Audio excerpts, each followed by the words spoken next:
చింతా చిగురు దూసి చిన్న చిన్న కుప్పలు పోసి వడ్ల గింజలు పెడితే వట్టి చేపల పులుసు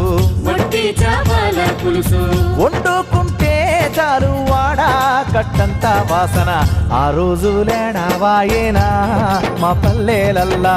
ఎల్లమ్మ ఏమైపోయేనా ఆ రోజు లేడావాయేనా మా పల్లెలల్లా ఎల్లమ్మ ఏమైపోయేనా